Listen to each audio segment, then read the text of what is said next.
Everyone, welcome to nursing पीट। कैसे हैं आप लोग? I hope you all are doing well. तो जैसा कि आपको स्क्रीन पे दिख रहा है, आज हम पढ़ेंगे पेरी ऑपरेटिव नर्सिंग केयर के बारे में।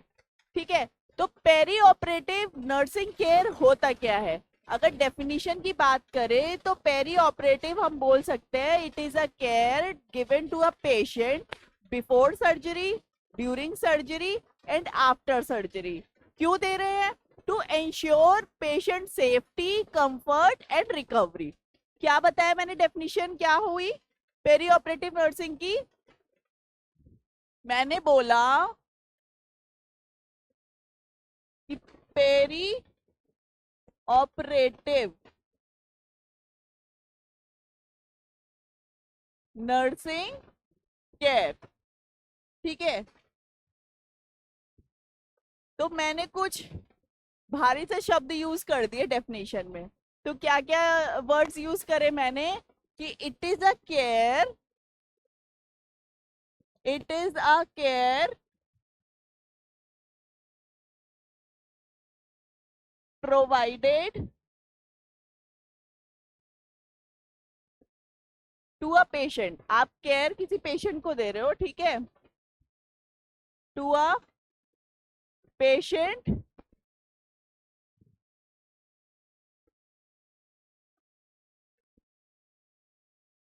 Before surgery. ठीक है, before surgery, during surgery and after surgery. ठीक है, क्या बताया मैंने? ऐसी केयर जो आप पेशेंट को प्रोवाइड कर रहे हो, कब?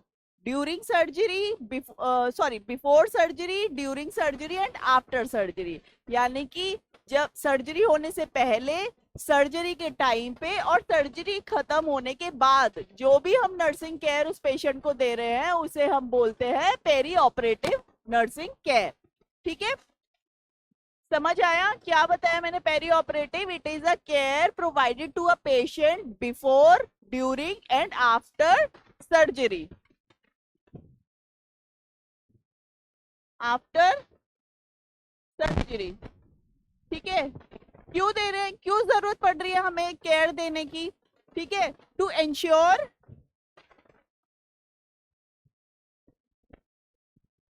टू एंश्योर पेशेंट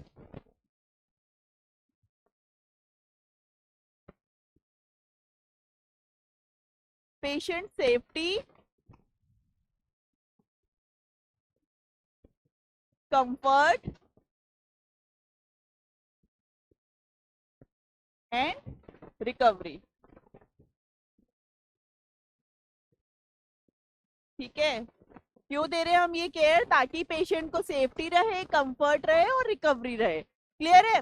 तो ये मेन मेन वर्ड्स आपको याद रखना है। पेरी ऑपरेटिव हम किसे बोल रहे हैं? कि बिफोर, ड्यूरिंग और आफ्टर सर्जरी हम जो भी केयर देने वाले हैं पेशेंट को उसे हम बोलते हैं पेरी ऑपरेटिव नर्सिंग केयर। क्यों दे रहे हैं? ताकि उस पेशेंट को हम इंश्योर कर लें कि उसको सेफ्टी, कंफर्ट और रिकवरी मिल जाए। क्लियर है? डेफिनेशन समझ आई? इजी था। ठीक है, नेक्स्ट बात करते हैं कि पेरी ऑपरेटिव नर्सिंग के फेजेस क्या हैं।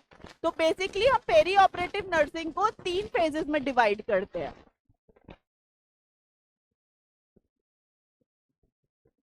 तो 3 फेजेस क्या है?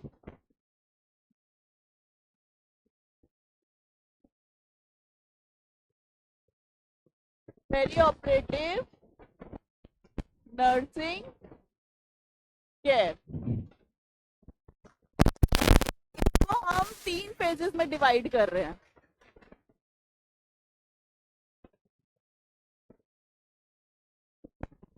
तो नंबर 1 है प्री ऑपरेटिव,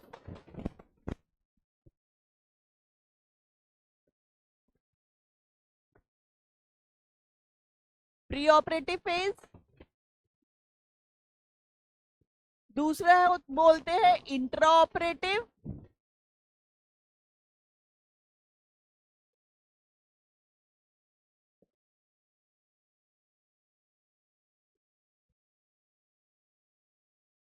और तीसरा बोलते हैं पोस्ट ऑपरेटिव।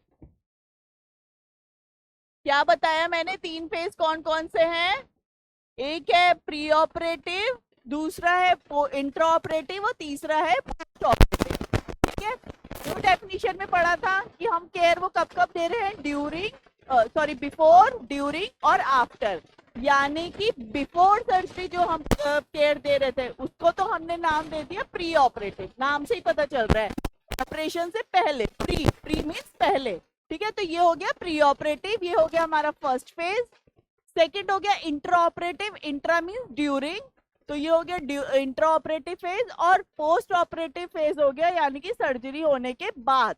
ठीक है, तो पेरी ऑपरेटिव नर्सिंग केयर को हम 3 फेज में डिवाइड करते हैं, प्री ऑपरेटिव, इंट्रा ऑपरेटिव और पोस्ट ऑपरेटिव। अब 1 बाय 1 जानेंगे कि इन फेजेस में हम क्या क्या करते हैं। ठीक है, एज अ नर्स आपके क्या क्या रेस्पॉन्सिबिलिटीज है। तो सबसे पहले बात करते हैं हम लोग प्री ऑपरेटिव की। ठीक है, तो प्री ऑपरेटिव फेज जो है उसमें क्या होता है कि एक पेशेंट है, ठीक है, जिसकी कोई सर्जरी होने वाली है। ठीक, तो सर्जरी होने से पहले भी कुछ कुछ काम होते हैं। ठीक है, कुछ कुछ इंपॉर्टेंट काम है जो कि हम प्री ऑपरेटिव फेज में करते हैं। जैसे कि आपको डिसाइड करना है, मतलब आप और आपकी जो टीम है, सर्जिकल टीम है, वो डिसाइड करती है कि इसकी ये बीमारी है, इससे रिलेटेड हमें कौन सा ऑपरेशन करना पड़ेगा। ठीक है, यानी कि आप सर्जरी डिसाइड करोगे कि हमको डिसीजन लेना है आपको कि आप इस पेशेंट पे को कौन सी सर्जरी करोगे। क्लियर है? फिर आप डॉक्यूमेंटेशन करते हैं, हम लोग कुछ कुछ मैनेजमेंट करते हैं। ठीक है, और सर्जिकल प्रोसीजर को प्लान कर लेते हैं, यानी कि बेसिकली आप इसमें प्लानिंग कर रहे हो। ठीक है, प्लानिंग करोगे और कुछ चीजों के लिए इंटरवेंशन दोगे। तो प्री ऑपरेटिव फेज जो है वो कब शुरू होता है? ठीक है, तो प्री ऑपरेटिव फेज शुरू होता है begin when surgery is decided and and when the patient enters the OR. ठीक है, प्री ऑपरेटिव फेज कब शुरू हो जाता है? जैसे ही हमने डिसाइड कर लिया, अब सपोज करिए चिंटू है, चिंटू आया और एडमिट हुआ है, ठीक है, सर्जिकल वार्ड में। अब जो सर्जन थे वो आए राउंड पे, उन्होंने बोला कि अब हम इसकी कल को सर्जरी करेंगे। ठीक है, कल सर्जरी होने वाली है, परसों सर्जरी होने वाली है।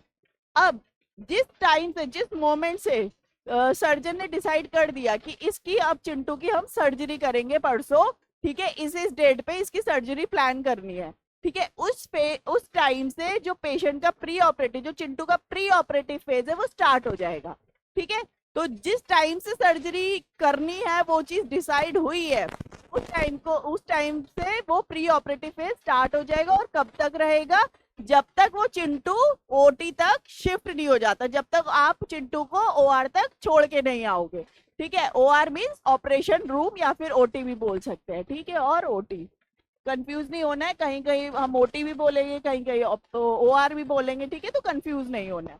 तो बेसिकली बिगिन कब हो रही है सर्जरी, प्री ऑपरेटिव फेज? जब से पेशेंट की सर्जरी होना डिसाइड हो गया। और एंड कब हो रही है? जब पेशेंट एंटर कर गया ओटी में। ठीक है, समझ आया प्री ऑपरेटिव फेज? तो अब nurse, as a nurse role क्या है इसमें प्री ऑपरेटिव फेज में? सबसे पहले तो पेशेंट को एजुकेट करना है।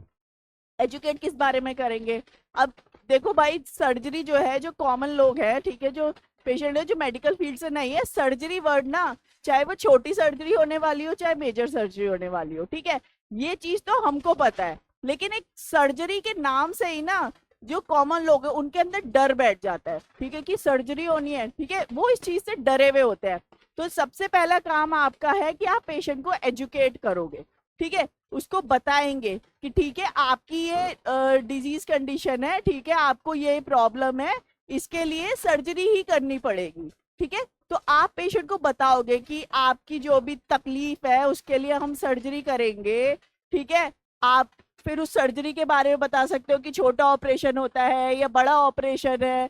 ठीक है, कहाँ पे चीरा लगा सकते हैं, क्या क्या क्या हमारी चीजें जरूरत पड़ेगी। ठीक है, तो इस बेसिकली आपको उसकी बीमारी के बारे में, उसकी सर्जरी के बारे में, क्या होने वाला है उसके साथ, कितने कितने घंटों तक वो सर्जरी चलेगी, मेजर सर्जरी मतलब बड़ा ऑपरेशन है या छोटा ऑपरेशन है, इस सब के बारे में आपको पेशेंट को एजुकेट करना है। ठीक है, फिर नेक्स्ट काम आता है इन्फॉर्म्ड कंसेंट वेरिफिकेशन।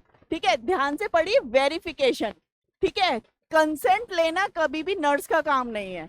कंसेंट हमेशा सर्जन लेता है, या फिर अगर बेहोशी से रिलेटेड कोई है वो एनेस्थेटिस्ट, यानी कि बेसिकली डॉक्टर कंसेंट लेता है, लेकिन आप उसको वेरीफाई करते हो। एज अ नर्स आपका वेरिफिकेशन करना बहुत इंपॉर्टेंट है। क्लियर है? कंसेंट कभी भी नर्स नहीं लेती है। तो आपको ये इंश्योर कर लेना है कि जब चिंटू की हमारी परसों सर्जरी होने वाली है, तो क्या सर्जन ने उससे पूछा, उसको बताया सर्जरी के बारे में, कि उससे साइन लिए, उससे कंसेंट लिया, उसकी परमिशन ली। कंसेंट मीन परमिशन, ठीक है? कंसेंट का मतलब क्या हुआ? परमिशन। अब परमिशन किस चीज की? परमिशन कि भाई हम आपकी सर्जरी करना चाहते हैं, क्या आप इस चीज को स्वीकारते हैं? ठीक है, तो हमने चिंटू से पूछ लिया कि आपने कंसेंट दे दिया, ठीक है, या फिर हमने उसकी फाइल में चेक कर लिया कि इसका कंसेंट वेरीफाई करने के लिए इसके पास कंसेंट है या नहीं है। क्लियर है? तो ये हो गया इन्फॉर्म कंसेंट वेरिफिकेशन। थर्ड आता है प्री ऑपरेटिव चेकलिस्ट। अब प्री ऑपरेटिव चेकलिस्ट जो है ना, उसमें काफी सारे पॉइंट्स है, ठीक है? अब पॉइंट्स क्या क्या हैं? तो प्री ऑपरेटिव चेकलिस्ट की अगर हम बात करें,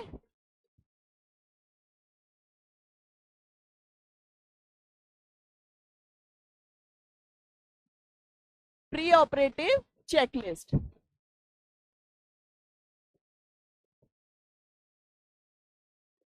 अब आपने देखा होगा भाई, एक वार्ड में सेम नाम के पेशेंट्स हो सकते हैं, ठीक है? 2 पेशेंट्स हो सकते हैं, 4 पेशेंट हो सकते हैं, ठीक है? तो सबसे पहला काम रहेगा आपका, जब आपको पता चला, अब डॉक्टर तो जाके बोल के आ गया कि मैम क्या नाम है, बेड नंबर 4 की कल सर्जरी करनी है, आप उसे प्रिपेयर कर दो, ठीक है? अब बेड नंबर 4 पे हो सकता है कि चिंटू नाम का पेशेंट है हमारा, ठीक है?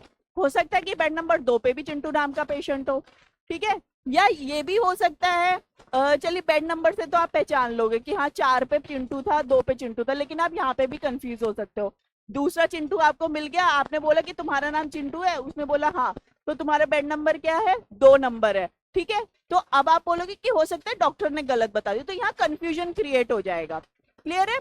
तो आपको आइडेंटिफाई करना है कि एक्चुअली कौन से चिंटू की सर्जरी होने वाली है, ठीक है? आपने पहले तो पेशेंट से पूछ लिया, ठीक है? दोनों, अगर आपके पास दोनों चिंटू नाम के पेशेंट है, तो आपने उस चिंटू से पूछ लिया, भाई तुम्हारे ऑपरेशन के लिए कुछ बोला गया है, ठीक है? कल तुम्हारा ऑपरेशन है, ठीक है? चलिए सपोज कर लीजिए एकदम ऐसी कंडीशन की दोनों चिंटू की सर्जरी होनी है, ठीक है? दोनों चिंटू को बोला है डॉक्टर ने कि परसों तुम्हारी सर्जरी होगी। फिर इतना, चलिए इतना इत्तेफाक भी मान लिया हमने कि नाम सेम हो सकता है, ठीक है? सर्जरी भी, ऑपरेशन भी क्या नाम है, सेम डे पे प्लान हो सकता है। फिर आप पूछोगे कि भाई तुम्हारा किस चीज का ऑपरेशन होने वाला है, ठीक है? इस तरीके से हमको एग्जैक्टली पेशेंट का आइडेंटिफिकेशन करना है, हमको असली चिंटू पता करना है कि हमारे कौन से चिंटू की सर्जरी होने वाली है। तो सबसे पहला पॉइंट क्या रहेगा हमारा? Identification of the patient.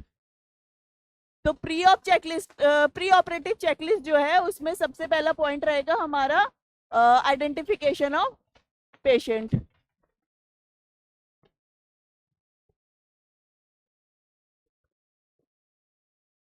ठीक है, अब आपको पता चल गया कि हमारा चिंटू की, इस वाले चिंटू की सर्जरी होने वाली है, ठीक है?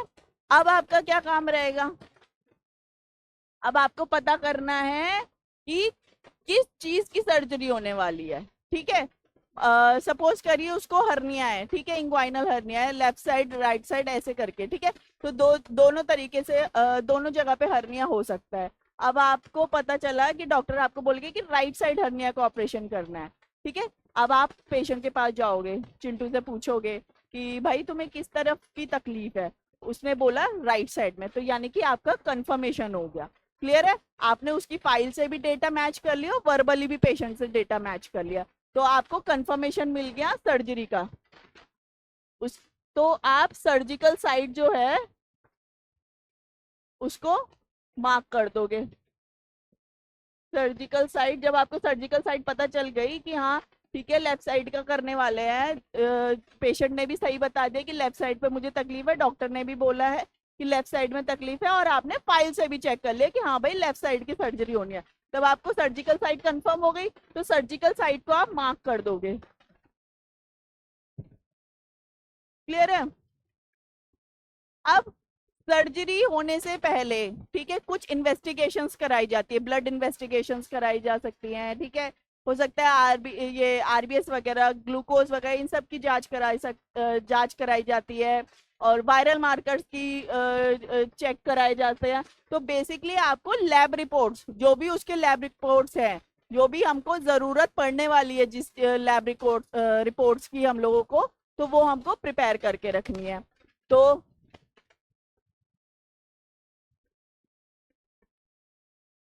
लैब रिकॉर्ड्स तैयार कर लेंगे, ठीक है। फिर और क्या करेंगे? अब आपने आइडेंटिफाई कर लिया, सर्जिकल साइट मार्क कर ली है, और लैब रिकॉर्ड तैयार कर लिए हैं, ठीक है। और कंसेंट आप उधर ले ही, जो आपने वेरिफिकेशन कर ही लिया था कंसेंट का, ठीक है। कंसेंट लेते टाइम ना एक और बात याद रखनी है, अगर पेशेंट माइनर है, माइनर मतलब 18 साल से कम उम्र का है, तब तो आप पेशेंट से वेरीफाई नहीं करोगे, ठीक है। आपको ये भी देखना है कि डॉक्टर कहीं पेशेंट से तो कंसेंट नहीं लेना, वैसे तो डॉक्टर्स भी नहीं लेते हैं माइनर पेशेंट से, बट ये चीज आपको वेरीफाई कर लेनी है ना। तो अगर पेशेंट माइनर एज में है, तब तो जो कंसेंट देंगे वो उसके पेरेंट्स देंगे या लीगल गार्जियंस लेंगे, ठीक है। अगर पेशेंट एडल्ट है, 18 साल से ऊपर है, तो वो पेशेंट खुद भी कंसेंट दे सकता है। क्लियर है? तो ये चीज ध्यान रखने की, माइनर पेशेंट में कभी भी कंसेंट पेशेंट खुद नहीं देगा, क्योंकि वो तो छोटा बच्चा है, ठीक है। 18 साल से कम उम्र का है, वो डिसाइड नहीं कर पाएगा अपना अच्छा बुरा, या उसको समझ भी नहीं आएगा कि क्या होने वाला है उसके साथ। तो हमेशा एडल्ट पेशेंट ही हैं जो वो खुद से कंसेंट दे सकते हैं। क्लियर है? तो अब लैब रिकॉर्ड्स हो गए, फिर हम और क्या क्या देखते हैं, इसके बाद हम लोग साइट प्रिपरेशन करेंगे, ठीक है। वहां आपने साइट मार्क कर ली थी कि ठीक है, लेफ्ट साइड का, लेफ्ट इंग्वाइनल हर्निया का उसका ऑपरेशन होने वाला है। अब अकॉर्डिंग टू द सर्जरी, अब सपोज करिए किसी की एब्डोमिनल सर्जरी होने वाली है, ठीक है, तो एब्डोमिनल सर्जरी में जितना भी एक्सपोज पार्ट होगा, ठीक है, तो अब मान लिया मेल पेशेंट है तो उसकी चेस्ट पे हेयर्स है, ठीक है, तो साइट प्रिपेयर करनी है। अब साइट प्रिपेयर में क्या करोगे आप, क्या नाम है, जो हेयर्स है उसको रिमूव कर दोगे, ठीक है, अच्छे से उसको क्लीन बाथ लेने बोलोगे सोप एंड वाटर से, ठीक। तो ये होता है हमारा साइट प्रिपरेशन करना। अगर सपोज करिए कि क्रेनियोटमी होने वाली है, न्यूरो सर्जरी होने वाली है किसी पेशेंट की, तब हम लोग हेड शेव कराते हैं, ठीक है। तो जिस भी आप सर्जरी के अकॉर्डिंगली आप पेशेंट की साइट को प्रिपेयर करोगे, ठीक है। तो साइट प्रिपरेशन हमें कंफर्म कर लेना है इसमें।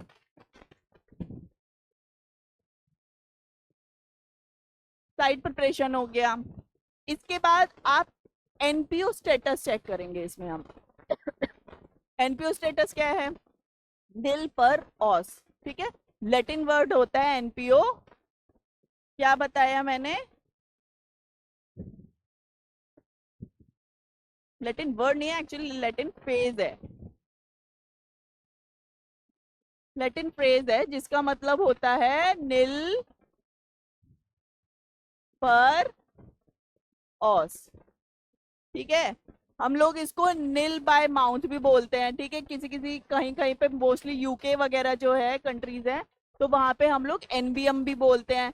तो बेसिकली एनपीओ में क्या होता है कि सर्जरी से 24 आवर्स, ठीक है, 24 आवर्स क्या, कि वो अकॉर्डिंग टू सर्जरी डिसाइड होता है। तो हमको पेशेंट को नील पर ओरल रखना होता है, यानी कि उसका मुंह से उसको ना तो खाना देना है ना पानी देना है, उसको माउथ से कुछ भी नहीं देना है, ठीक है। नील पर माउथ रखना है, नील पर ओरल रखना है,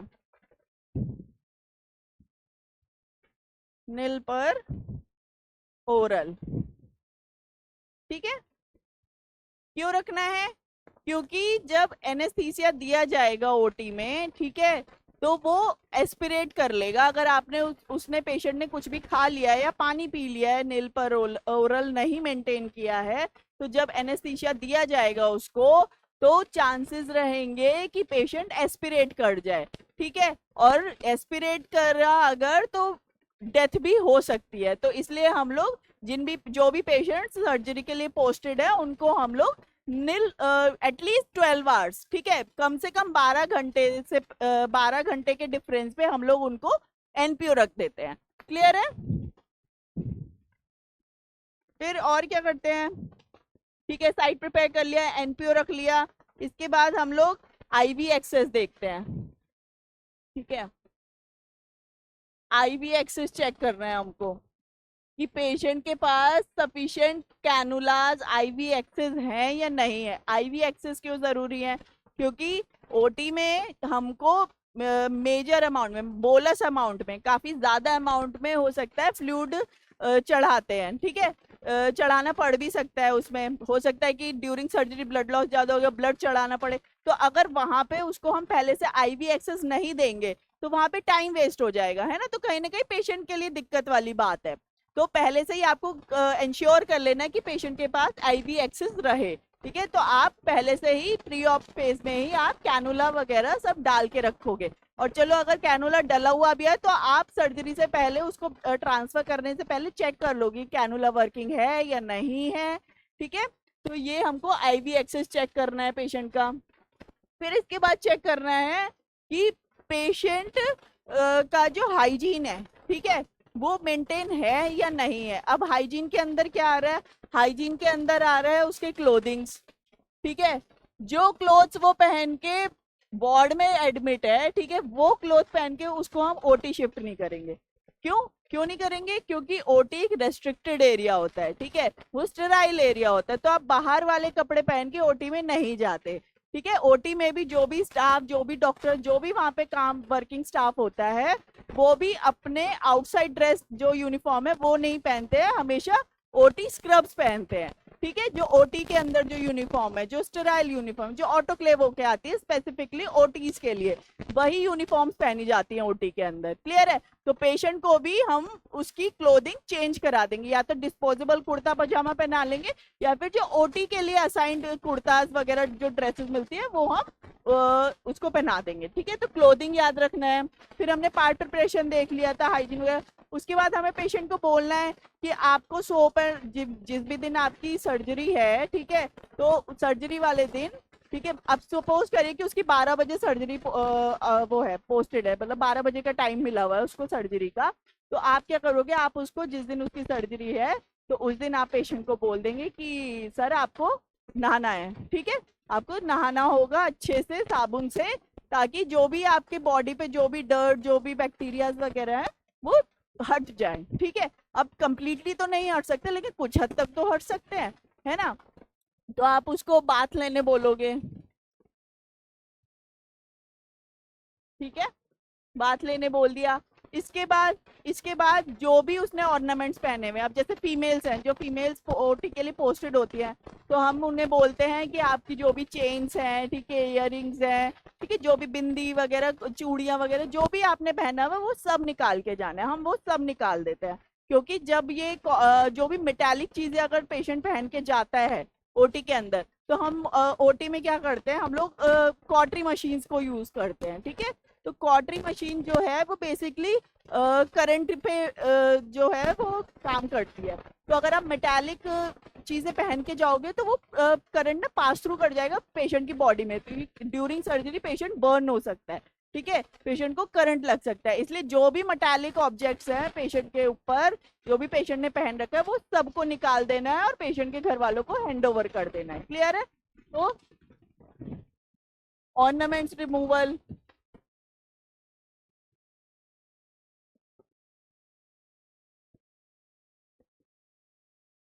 क्लियर है, ऑर्नामेंट्स रिमूवल हो गया। अब ये सब आपका हो गया प्री ऑप का काम, कि आपको प्री ऑप में क्या क्या करना है। इसके अलावा क्या करना है? इसके अलावा आप पेशेंट को आईडी बैंड बांध के रखो, वो आप आइडेंटिफिकेशन में भी कर सकते हो, ठीक है। जब आपने पेशेंट आइडेंटिफाई कर लिया तो यहीं पे आप पेशेंट का आईडी बैंड बांध दो, ठीक है।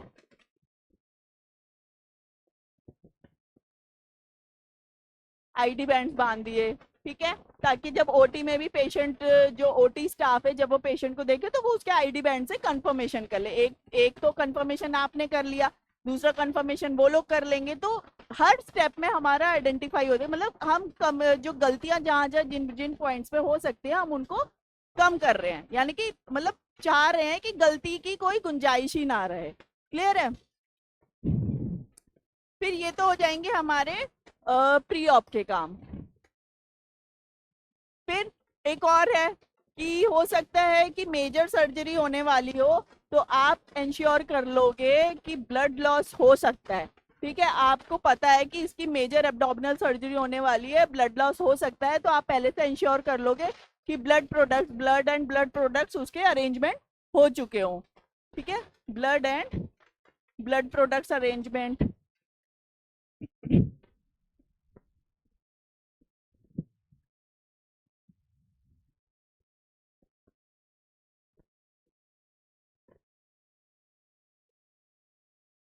क्लियर है, ताकि जब वो पेशेंट का ब्लीडिंग शुरू हो तो आपके पास पहले से जब ब्लड प्रेजेंट रहेगा तो वो टाइम वेस्टेज बच जाएगा। ठीक है, तो टाइम वेस्ट होने से आप बचा लोगे। तो पहले से ही जब आपको लग रहा है कि हाँ भाई इसमें तो मेजर सर्जरी है ही, इसमें ब्लड लॉस हो ही सकता है, तो आप पहले से ही डॉक्टर के साथ मिलके टीम वर्क करके आप उसका ब्लड और ब्लड प्रोडक्ट या एफएफपी वगैरह कुछ भी, प्लाज्मा वगैरह कुछ भी चाहिए, वो आप पहले से रेडी करके रखोगे।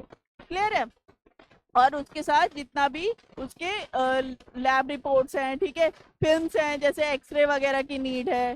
ठीक है, वो हो सकता है थोरैसिक सर्जरी होने वाली हो, या फिर कोई लंग से रिलेटेड रेस्पिरेटरी सिस्टम से कोई भी सर्जरी होने वाली हो तो एक्सरे की नीड है। ठीक है, तो ये सब पहले से असेस करके रखना है। एक्सरे है, सीटी है, एमआरआई फिल्म्स है, ये सब आपको पेशेंट के साथ पहले से ही तैयार रखना है।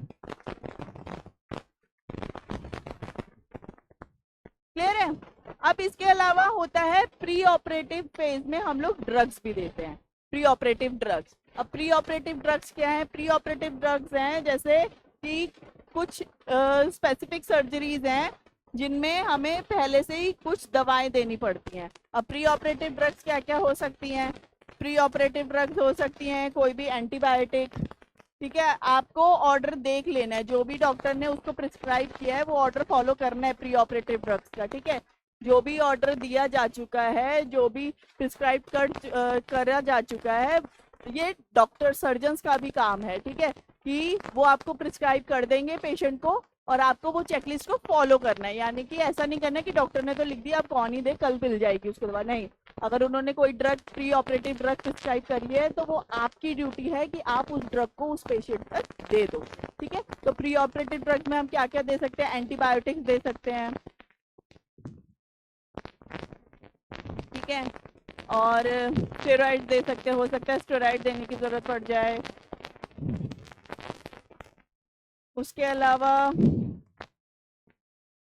एंटी हाइपरटेंसिव,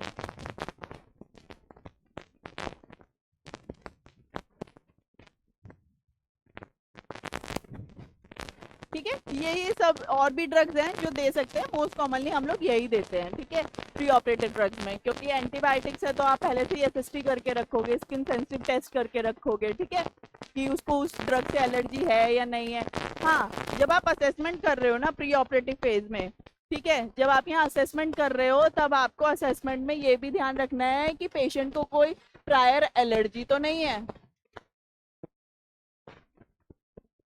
प्रायर एलर्जी के बारे में पूछ लेना है आपको पेशेंट से। हो सकता है कि किसी किसी पेशेंट को ना सी फूड से एलर्जी होती है। तो अब क्या होता है कि कुछ डाइज जो आती हैं, ठीक है, जो डाइज होती है वो जो सी क्रिएचर्स होते हैं उनसे बनी हुई होती है। तो जब अगर आप डाई उसको दोगे तो वो उसको भी एलर्जी करेगा। तो आपको ये चीज पहले से पूछ लेनी है कि आपको किसी ड्रग से या किसी स्पेसिफिक चीज से एलर्जी तो नहीं है, क्योंकि जो एनेस्थेटिक ड्रग्स भी होती हैं उनसे भी किसी किसी पेशेंट्स को एलर्जी होती है।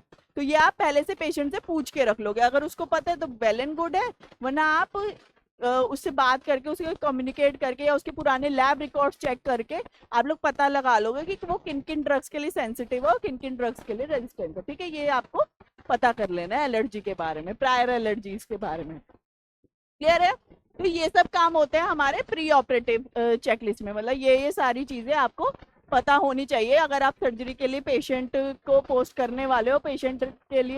पेशेंट उस दिन के लिए सर्जरी के लिए पोस्ट हुआ है तो आपको ये चीजें तो करनी ही करनी है चेक। ठीक है, इसमें तो कोई आप स्किप नहीं कर सकते कुछ भी। फिर सेकंड फेज क्या था हमारा? Intra operative. तो इंट्रा ऑपरेटिव क्या है? इंट्रा ऑपरेटिव था ड्यूरिंग सर्जरी। तो ड्यूरिंग सर्जरी, ठीक है, intra operative means, intra operative का क्या मतलब है? During surgery. ठीक है। अब इंट्रा ऑपरेटिव कब शुरू होता है? इंट्रा ऑपरेटिव शुरू होता है from entry into OR to transfer to recovery unit. Preoperative phase कब शुरू हुआ था? जिस टाइम से डिसाइड हुआ है कि पेशेंट की सर्जरी होनी है, कब तक हो रहा है, एंड कब होगा, जैसे ही आप पेशेंट को ओआर में ले आओगे, एंट्री करा दोगे, उस टाइम तक वो प्री ऑपरेटिव फेज है। अब इंट्रा ऑपरेटिव कैसे होगा? इंट्रा ऑपरेटिव फेज स्टार्ट होगा जैसे ही पेशेंट ने ओआर में एंट्री कर ली है, और कब तक चलेगा? जब तक वो सर्जरी खत्म होके, जब तक हम उसको रिकवरी यूनिट में शिफ्ट नहीं करते, वहां से स्टार्टिंग पॉइंट से लेके एंड तक वो हो जाएगा हमारा इंट्रा ऑपरेटिव फेज। ठीक है। अब इंट्रा ऑपरेटिव में नर्स का रोल क्या क्या है? सबसे पहला जो रोल है नर्स का, वो है मेंटेन स्टेराइल फील्ड। ठीक है। तो आपने देखा होगा कि जो ओटीज होती हैं उसमें ओटी स्टाफ होता है। ठीक है। ओटी स्टाफ भी दो तरीके के हैं, स्क्रब नर्स और सर्कुलेटिंग नर्स। ठीक है। तो ओटी में जो मेन कंसर्न रहता है वो रहता है स्टेरिलिटी का। ठीक है। मैंने आपको बताया था ओटी जो है वो एक रेस्ट्रिक्टेड एरिया होता है। तो आपको क्या, आप एज अ नर्स अगर वहां पे पोस्टेड हो तो आप ही हो उस चीज के लिए जिम्मेदार। आपको ही इंश्योर करना पड़ेगा कि हर कोई जो ओटी एटिकेट्स है उनको फॉलो कर रहे हो। ठीक है। तो मेंटेन स्टेराइल फील्ड का क्या मतलब है? मेंटेन स्टेराइल फील्ड का मतलब है कि आपको इंश्योर करना है कि सबने अपनी ड्रेसेस चेंज करी हैं या नहीं करी हैं। ठीक है। कोई बाहर से उठ के अपनी घर वाली ड्रेस में या फिर बाहर की यूनिफॉर्म में तो ओटी के अंदर नहीं आ गया। ठीक है। यानी कि हमेशा ड्रेस चेंज करके जाना है, और ड्रेस चेंज करके हम क्या पहनेंगे? OT scrubs. ठीक है। वहाँ पे ड्रेसेस पहले से ही मौजूद होती हैं, वहाँ पे स्क्रब्स मिलते हैं। ठीक है। ओटी स्क्रब्स, ड्रेस चेंज कर लिया आपने। ठीक है। फिर इसके बाद स्लीपर्स, बाहर के शूज जो भी हैं वो सब उतरवा देने हैं। उसके बाद जो वहाँ पे स्लीपर्स और शूज वहाँ के लिए जो बने, ओटी के लिए जो है, वही चेंज करके जाने हैं। ठीक है। प्रॉपर गाउनिंग है, जो पीपी टेक्निक्स बोलते हैं हम लोग। ठीक है। पीपी टेक्निक फॉलो हो रही है या नहीं हो रही है? क्लियर है? पीपी टेक्निक में क्या है? गाउन, मास्क, शू कवर्स। ठीक है। और भी जो है गाउन, मास्क, फेस शील्ड वगैरह, ये सब सबने फॉलो किया है या नहीं किया है? ये होता है बेसिकली ओटी नर्स का काम, ये कि इंश्योर कर लो वो खुद भी फॉलो करे इस चीज को। ठीक है। ताकि वो स्टेराइल जो फील्ड है वो स्टेराइल रहे। क्लियर है? तो ये हो गया। फिर इसके बाद आता है स्टेराइल फील्ड मेंटेन कैसे करेगी, कि इंस्ट्रूमेंट्स हमारे स्टेराइल है या नहीं है। क्या होता है कि इंस्ट्रूमेंट्स को स्टेराइल करने के लिए वहाँ पे काफ़ी टेक्निक्स का यूज़ होता है। ठीक है। तो बेसिकली जो इंस्ट्रूमेंट्स होते हैं वो स्टेनलेस स्टील के होते हैं। ठीक है। तो उनको हम लोग ऑटोक्लेव कराते हैं। तो इंश्योर कर लेना है कि इंस्ट्रूमेंट्स जो है वो स्टेराइल है या नहीं।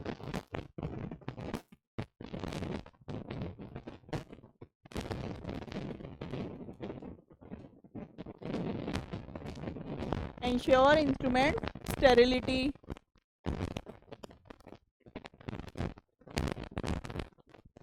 क्लियर है? और कैसे मेंटेन करना है स्टेराइल फील्ड को? स्टेराइल फील्ड जो है, आप ओटी फ्यूमिगेट हुई है नहीं हुई है। ठीक है। तो ये सब चीज़ें जो हैं वो ओटी नर्स का, यानी कि इंट्रा ऑपरेटिव फेज में ये सारी चीज़ें एज अ नर्स आपको देखनी पड़ेंगी। क्लियर है? कि आपका जो फील्ड है जहाँ पे ऑपरेशन होने वाला है वो एरिया स्टेराइल रहे, ये इंश्योर आप करोगे, यानी कि नर्स करेगी ये इंश्योर। ठीक है। फिर इसके बाद दूसरा काम क्या होता है इंट्रा ऑपरेटिव फेज में? अब पेशेंट आ गया। ठीक है। फील्ड तो सब कुछ आपने इंश्योर कर लिया कि भाई हम ओटी करने के लिए तैयार है, क्योंकि हमारा जो फील्ड है, हमारा जो एरिया है जहां हम सर्जरी करने वाले हैं वो स्टेराइल है। ठीक है। अब असिस्ट करने से पहले आपके पास पेशेंट आ गया। ठीक है। चिंटू पहुंच गया आपके पास ओआर में।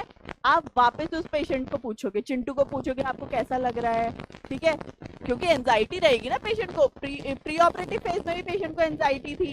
ठीक है। तो आप वापस उसको पूछ लोगे कि तुमको कैसा लग रहा है, डर तो नहीं लग रहा है। अगर वापस उसको कोई दिक्कत हो रही है, कुछ आपको लग रहा है उसको देख के कि वो डर रहा है, तो आप उसको पूछो कि आपके क्या क्वेश्चंस है, हम जवाब देंगे, ठीक है, हम बात करेंगे आपसे। तो इस तरीके से आप पेशेंट के एंजाइटी के लेवल को कम कर सकते हो, ठीक है। तो वहाँ पे पेशेंट से पूछना है वापस। फिर उसके बाद जब पेशेंट को आपने बात कर ली, फिर पेशेंट को एनेस्थीसिया मिल गया, पेशेंट बेहोश हो गया। इसके बाद वहाँ पे इंट्राऑपरेटिव जो एरिया है, जो फेज है इंट्राऑपरेटिव फेज में, उसमें नर्स का काम होता है सर्जिकल टीम को असिस्ट करना, ठीक है। तो जो स्क्रब नर्स होती है वो ऑन टेबल होती है, ठीक है। तो इसमें दो तरीके की नर्सेज हैं इंट्राऑपरेटिव फेज में। एक होती है स्क्रब नर्स,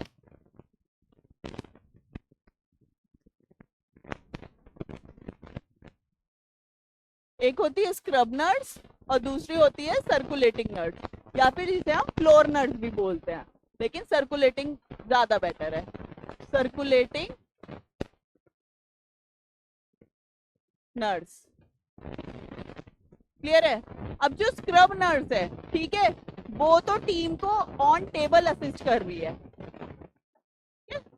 जैसे सर्जन सब तैयार होके गाउन ग्लविंग सब कुछ करके मास्क वगैरह लगा के तैयार होके आ गए, ठीक है, और सर्जरी स्टार्ट करने वाले, उसी तरीके से जो स्क्रब नर्स होती है उसका काम है इंस्ट्रूमेंट, जो जो नीडेड इंस्ट्रूमेंट्स है वो सर्जन तक पहुंचाना, ठीक है, वो सर्जन को असिस्ट करती है सर्जरी में, क्लियर है। तो ऑन टेबल जो फर्स्ट हैंड नर्स रहेगी पेशेंट के पास, वो होती है स्क्रब नर्स, जो ऑन टेबल रहेगी, ठीक है।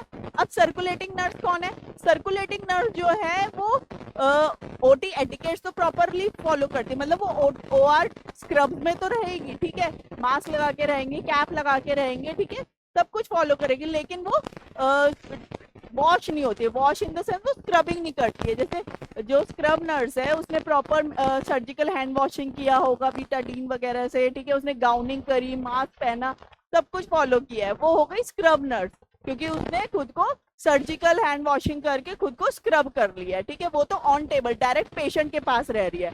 अब जो सर्कुलेटिंग नर्स है वो स्क्रब नहीं होती है, वो सर्जिकल हैंड वॉशिंग वगैरह ये सब डायरेक्ट पेशेंट के पास नहीं है, डायरेक्ट पेशेंट के टच में नहीं है, लेकिन उसका क्या काम रहेगा? उसका काम रहेगा इंट्राऑपरेटिव जो भी चीजें हो रही है उसको डॉक्यूमेंट करना, ठीक है, डॉक्यूमेंटेशन का काम रहेगा। जो भी स्क्रब नर्स को या डॉक्टर्स को ड्यूरिंग सर्जरी जिन भी सामान की जरूरत है उन सामान को प्रोवाइड कराना, ठीक है। हो सकता है कि ड्यूरिंग सर्जरी हमें सर्जन को इस पर्टिकुलर स्टिचर्स की जरूरत है, तो अब वो तो कोई टच नहीं कर सकती ना वो स्क्रब नर्स को, तो वो सब जो भी चीजें नीडेड हैं वो सारी जो चीजें प्रोवाइड कराई जाएगी वो सर्कुलेटिंग नर्स प्रोवाइड करेगी, ठीक है। तो सर्कुलेटिंग जैसे नाम से पता चल रहा है कि सर्कुलेट करेगी इधर से उधर, उसका दौड़ भाग वाला काम है सारा, ठीक है। तो जो भी सामान उधर नीडेड है स्क्रब नर्स को वो उसको प्रोवाइड कराएगी, वो सारा अंदर बाहर जो भी इधर उधर का दौड़ भाग वाला काम है वो सब सर्कुलेटिंग नर्स करेगी, क्लियर है। तभी उसको हम बोलते हैं ऑन फ्लोर या फिर फ्लोर नर्स, ठीक है, जो फ्लोर पे रहेगी, क्लियर है। तो वो हो गई सर्कुलेटिंग नर्स, और जो ऑन टेबल रहेगी वो हो गई स्क्रब नर्स, क्लियर है। अब ड्यूरिंग सर्जरी मॉनिटर करने हैं वाइटल साइंस एंड पेशेंट की सेफ्टी को, ठीक है। वाइटल साइंस, अब पेशेंट तो बेहोश हो चुका है, ठीक है, तो बेहोश होने से पहले ही आप पहले उसको मॉनिटर से कनेक्ट कर लोगे, ठीक है। और ड्यूरिंग सर्जरी जब तक सर्जरी चलेगी आपको वाइटल साइंस को मॉनिटर करना है, क्या चेंजेस है। हो सकता है कि ब्लड लॉस ज्यादा हो रहा हो तो आप देखोगे उसके बीपी फ्लक्चुएट करेगा, है ना, हार्ट रेट फ्लक्चुएट करेगा, तो ये सब मॉनिटर्स आपको करने हैं, हार्ट रेट वाइटल्स वगैरह उसको आपको मॉनिटर करने पड़ेंगे पूरा ड्यूरिंग सर्जरी, क्लियर है। फिर पेशेंट सेफ्टी, पेशेंट सेफ्टी क्या है? हो सकता है कि अलग अलग सर्जरीज में अलग अलग पोजिशन हम प्रोवाइड कराते हैं पेशेंट को, ठीक है। तो पोजीशन जब देते हैं, सपोज करिए कि पेशेंट की कोलिडोकल सिस्ट की सर्जरी है, ठीक है, या फिर जीबी निकालना है, ठीक है, कुछ भी करना है सर्जरी, तो हो सकता है कि लेफ्ट लेटरल करना पड़ जाए, राइट लेटरल करना पड़ जाए टेबल को। तो अगर आप उसे सेफ्टी प्रोवाइड नहीं करोगे, ठीक है, तो वो पेशेंट फॉल कर सकता है टेबल से, ठीक है, तो क्या करेंगे हम लोग, स्ट्रैपिंग कर देते हैं पेशेंट की, कि ऑन टेबल जो पेशेंट है हम सर्जरी स्टार्ट होने से पहले ही उसके कमर के नीचे या फिर जहाँ जहाँ लग रहा है कि वहाँ वहाँ प्रेशर सोर हो सकते हैं, सर्जरी लंबी चलेगी, कि प्रेशर पॉइंट जो है वहाँ पे हम लोग कुशनिंग कर देते हैं। ठीक है, और पेशेंट को स्ट्रैप कर देते हैं कि अगर ड्यूरिंग सर्जरी हमको टेबल की पोजीशन चेंज करनी पड़े तो हमारा पेशेंट फॉल ना कर जाए। तो पेशेंट के आपके वाइटल्स चेक करने हैं और उसकी सेफ्टी को इंश्योर करना है। ये सारा काम आपका नर्स का रहेगा इंट्रा ऑपरेटिव फेज में। फिर उसके बाद क्या रहेगा, उसके बाद आपको डॉक्यूमेंट करना है इंट्रा ऑपरेटिव इवेंट्स, जो भी इंट्रा ऑपरेटिव इवेंट्स हो रहे हैं।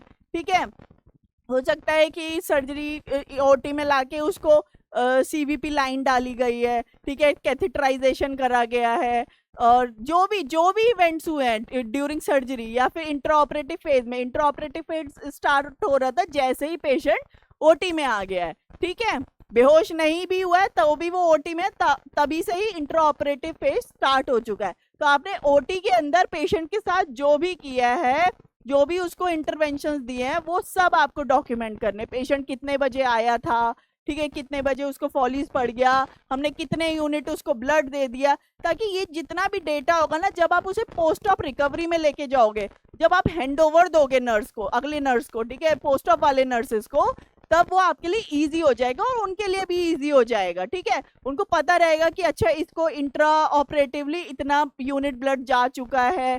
ठीक है, ऐसा ना हो कि वो भी वहां पे जाके ब्लड दे दे तो फ्लूइड ओवरलोड हो जाएगा ना, तो ये चीजें गलतियां ना हो, तो इसके लिए हम लोगों को डॉक्यूमेंटेशन करना इंपॉर्टेंट है।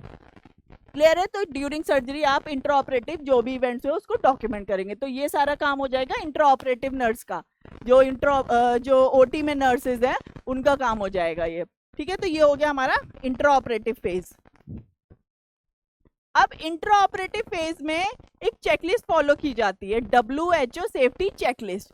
ठीक है, सर्जिकल सेफ्टी चेकलिस्ट फॉलो की जाती है और ये दी है हमारी WHO ने। ठीक है, इस WHO सेफ्टी चेकलिस्ट पे नॉर्सेट में काफी क्वेश्चंस पूछे जा चुके हैं, और नॉर्सेट क्या, आने वाले एग्जाम्स में भी इस सेफ्टी चेकलिस्ट से क्वेश्चन पूछे जाएंगे। ठीक है, क्योंकि ये सेफ्टी चेकलिस्ट काफी इंपॉर्टेंट है। अब इसमें भी 3 चीजें हैं। तो सर्जिकल सेफ्टी चेकलिस्ट में हम 3 फेज होते हैं, एक होता है साइन इन, फिर होता है टाइम आउट, और थर्ड होता है साइन आउट। क्लियर है? तो साइन इन, टाइम आउट और साइन आउट, इनके बारे में अब हम जानेंगे अगली क्लास में। ठीक है, फिलहाल के लिए जो आज हमने पढ़ा है वो हम फटाफट रिवाइज कर लेते हैं। आज हमने पढ़ लिया पेरी ऑपरेटिव नर्सिंग केयर के बारे में। पेरी ऑपरेटिव नर्सिंग केयर क्या होती है? It is a care provided to a patient before surgery, during surgery and after surgery. ठीक है, and to ensure patient safety, comfort and recovery. Clear है? तो ये तो हो गया हमारा पेरी ऑपरेटिव नर्सिंग केयर का डेफिनेशन। फिर इसके 3 फेजेस पढ़े हमने। 3 फेजेस में आज हमने पढ़ लिया प्री ऑपरेटिव और इंट्रा ऑपरेटिव। ठीक है, प्री ऑपरेटिव में हमने देख लिया कि पेशेंट, प्री ऑपरेटिव फेज जो है वो कब से कब शुरू हो जाता है, जैसे ही पेशेंट का डिसाइड हुआ कि इसकी ओटी करी जाएगी, ये सर्जिकल यूनिट में एडमिट हुआ है, ठीक है, उस टाइम से लेके जब तक वो OR तक शिफ्ट नहीं हो गया है, ठीक है, तो उस फेज को हम लोग प्री ऑपरेटिव फेज बोल रहे हैं। क्लियर है? अब नर्स के क्या क्या रोल हैं इसमें? तो नर्स पेशेंट को एजुकेट कर देगी। ठीक है, एजुकेट क्या करेगी? उसकी बीमारी के बारे में बता देगी, उसकी कंडीशन के बारे में बताएगी, उसका क्या ऑपरेशन होने वाला है, क्या सर्जरी परफॉर्म होने वाली है उसके बारे में बताएगी। ठीक है, क्या क्या इवेंट्स होने वाले हैं, कितनी देर तक चलेगी, जो भी उसके क्वेश्चंस है, क्योंकि पेशेंट उस टाइम पे काफी डरा हुआ होगा। ठीक है, सर्जरी का नाम सुनते ही नॉर्मल लोग सब डर जाते हैं, जो कॉमन जो नॉन मेडिकोज हैं वो सर्जरी नाम सुनते ही डरते हैं। ठीक है, तो आपके उसके एंजाइटी लेवल को कम करना है, तो आपको उसको एजुकेट करना पड़ेगा उसके बारे में। फिर सेकंड काम है इन्फॉर्म्ड कंसेंट वेरिफिकेशन। ठीक है, कंसेंट कभी भी याद रखना है, कंसेंट कभी भी नर्स नहीं लेती है, वो हमेशा सर्जन ही लेता है, लेकिन नर्स जो है वो उसको वेरीफाई करती है कि कंसेंट लिया है या नहीं लिया है। ठीक है, अगर नहीं लिया है, डॉक्टर अगर सर्जन भूल गया है, तो वो आपका काम है, आप उनको याद दिलाओगे कि सर इसकी सर्जरी होने वाली है, आप प्लीज कंसेंट ले लीजिए। ठीक है, इस तरीके से आप वेरीफाई कर लोगे। क्लियर है? फिर थर्ड काम है pre operative checklist. Pre operative checklist में हम लोग क्या क्या फॉलो कर रहे थे प्री ऑपरेटिव चेकलिस्ट में? सबसे पहले आप आइडेंटिफाई कर लोगे पेशेंट को कि किस पेशेंट की सर्जरी होने वाली है, ठीक है। सर्जिकल साइट को मार्क कर लोगे कि कहाँ का ऑपरेशन होने वाला है, लेफ्ट है, राइट है, कहाँ का है, क्या है, ठीक है। तो जैसे ही आपको पता चल जाएगा कि अच्छा सपोज करिए कि कैटरैक्ट का ऑपरेशन है, अब लेफ्ट राइट कौन सी आंख का ऑपरेशन है, तो पेशेंट आपको बताएगा, आप फाइल से चेक करोगे। तो जैसे ही आप कंफर्म हो गए वहां आप मार्किंग कर दोगे कि लेफ्ट आई है तो लेफ्ट आई को मार्क कर दिया, राइट आई है तो राइट आई को मार्क कर दिया। क्लियर है? फिर लैब रिकॉर्ड्स को रेडी रखोगे, जो भी इन्वेस्टिगेशन हमको नीडेड है ड्यूरिंग सर्जरी उनके लिए हम लोग सैम्पलिंग वगैरह कर लेंगे, लैब रिकॉर्ड्स को इकट्ठा कर लेंगे। क्लियर है? फिर साइट प्रिपरेशन करेंगे। सपोज करिए कि क्रेनियोटमी होने वाली है, न्यूरो सर्जरी होने वाली है उसकी कोई, तो आप हेड शेव कर लेंगे। अगर कोई यूरेथ्रोप्लास्टी होने वाली है तो प्यूबिक हेयर्स रिमूव करवाएंगे, ठीक है। तो जो भी आपकी साइट है सर्जरी से रिलेटेड, जहाँ आपकी सर्जरी होने वाली है, तो उस साइट को हम लोग प्रिपेयर करवा देंगे। फिर एनपीओ रखना है पेशेंट को, ठीक है, कम से कम 12 घंटे के ड्यूरेशन पे उसको कुछ नहीं देना है माउथ से। तो अगर आप 12 घंटे तक उसको कुछ नहीं दोगे तो आपको तब आपका क्या काम रहेगा, आप आईवी एक्सेस रेडी रखोगे। आईवी एक्सेस मतलब कि आप उसको आईवी के थ्रू यानी कि फ्लूइड्स वगैरह देके हम उसका न्यूट्रिशनल लेवल मेंटेन कर लेंगे। फिर नेक्स्ट देखा था कि आईवी एक्सेस दे देंगे। फिर क्लोथिंग, बाद ऑर्नामेंट्स वगैरह जो भी उसने पहने पेशेंट ने वो सब हटवा देंगे, ठीक है। क्लोथिंग चेंज करवा देंगे, उसको सर्जिकल बाथ लेने के लिए बोलेंगे कि नहा लीजिए, इस दिन आपकी सर्जरी है उसको बोला जाएगा कि आप नहाइए साबुन से अच्छे से, ठीक है।